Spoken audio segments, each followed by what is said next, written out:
टुंडी की सीट भी बहुत अहम है। यहाँ मथुरा महतो फिर से जेएमएम की टिकट पर चुनावी मैदान में है, तो विकास महतो को बीजेपी ने यहाँ से चुनावी मैदान में उतारा है। इसके अलावा जेएलकेएम से यहाँ कैंडिडेट हैं और मोतीलाल महतो, और वो भी कड़ी टक्कर देते हुए नजर आएंगे, क्योंकि ये जो कोयलांचल का इलाका है, जेएलकेएम का प्रभाव इन इलाकों में कई सीटों पर दिख रहा है। टुंडी की जंग को कैसे देख रहे हैं? क्या इस बार जो समीकरण हर बार रहता है मथुरा महतो के साथ, वो इस बार भी नजर आ रहा है, या जेएलकेएम के उतरने से यहाँ रंजन जी थोड़ा सा चुनाव दिलचस्प बनता हुआ दिख रहा है? देखिए, मथुरा महतो, मोतीलाल महतो और विकास महतो, तो जो महतो वोटर्स हैं वो बटेंगे, ये आप मानकर चलिए। तो ये एक तरफ हो गए। तो जो बाकी जातियां हैं उन पर निर्भर करेगा कि वो वोट किस तरह से करते हैं।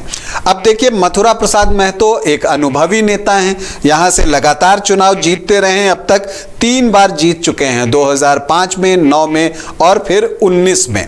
वो जीत का चौका लगाना चाहते हैं। दूसरी तरफ अगर आप देखिए तो यहां पर जो मैं देख रहा हूं कि हर बार जो है फाइट या तो ट्रायंगुलर हुई है या कई बार मल्टी कॉर्नर फाइट भी यहां पर हुई है, इसलिए किसी का मत प्रतिशत आपको बहुत ज्यादा नहीं दिखेगा। जैसे 2005 में मथुरा प्रसाद जीते तो उनका जो मत प्रतिशत था वो लगभग 38% के आसपास था। 2009 में जीते तो उस समय 30% था, और 2019 में जीते तो फिर 37.5% था। तो एक आप मान सकते हैं कि 36-37% जो है इनका बेस वोट है। लेकिन अगर आप बीजेपी की बात कीजिए तो उसका बेस वोट यहां पर बहुत ज्यादा नहीं है, वो 24-25% के आसपास दिखता है। अब अगर उसमें आजसू भी जुड़ जाता है तो वो 30-32% के आसपास पहुंचता है।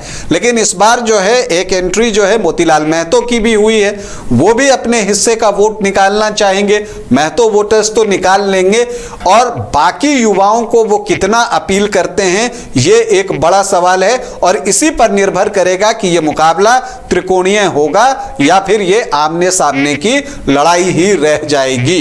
लेकिन एक जो दिलचस्प बात है और जो मैं कहना चाहूंगा वो ये है कि हर चुनाव में सबा अहमद यहां से चुनाव लड़ते थे और उनकी पैठ यहां पर बहुत अच्छी थी। यहां से वो चुनाव भी जीते हैं। 1995 में भी वो यहां से विधायक चुने गए थे। फिर आप देखिएगा तो वो 2000 में भी सबा अहमद आपको दिखेंगे, और बाकी समय भी जब वो लड़ते थे तो दूसरी या तीसरी पोजीशन पर रहते थे। जब 2019 में उन्होंने अपना आखिरी चुनाव लड़ा तब भी वो 13.2% वोट लाने में कामयाब हुए थे।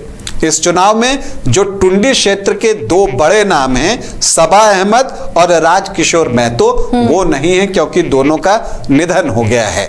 तो अब जो मैं कहना चाह रहा था वो बात ये कि जो सबा अहमद के वोट खाली हुए हैं वो किसको जाएंगे। अगर वो मुस्लिम वोटों में अपना हिस्सा 12-13% निकालते थे तो नेचुरली उसका लाभ जो होगा वो मथुरा महतो को होगा, और अगर मथुरा महतो वो वोट अपनी तरफ ले आते हैं तो उनका पलड़ा भारी हो जाएगा। अगर उसमें मोतीलाल महतो अंदर चले जाते हैं, उसमें से कुछ वोट निकालते हैं, तो फिर मथुरा महतो को मुश्किल हो सकती है। लेकिन ऐसा दिखता अभी तक तो नहीं है।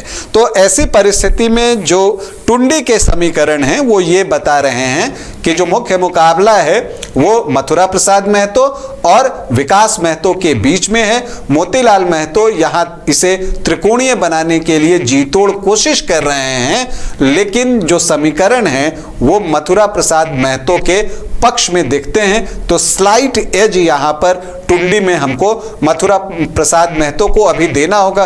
वैसे चुनाव है, आखिरी वक्त तक कुछ भी हो सकता है और जनता मालिक होती है, उसके मन में क्या है वो तो उसी समय पता चलेगा। लेकिन जो समीकरण बता रहे हैं, आंकड़े बता रहे हैं, उसके आधार पर मथुरा महतो को यहां पर स्लाइट एज दिख रहा है। चलिए, तो ये टुंडी की जंग गोल, जहां 27 वर्षों के सफर में 17,000 से भी अधिक छात्रों ने डॉक्टर एवं इंजीनियर बनकर भरे सफलता की ऊंची उड़ान, जहां साधारण छात्र भी झारखंड टॉपर्स बनकर बना रहे इतिहास। दूरदर्शी शिक्षाविद श्री विपिन सिंह के मार्गदर्शन में मेडिकल एवं इंजीनियरिंग के लाखों छात्रों के लिए आशा की किरण के रूप में गोल, नेशंस लीडिंग इंस्टीट्यूट।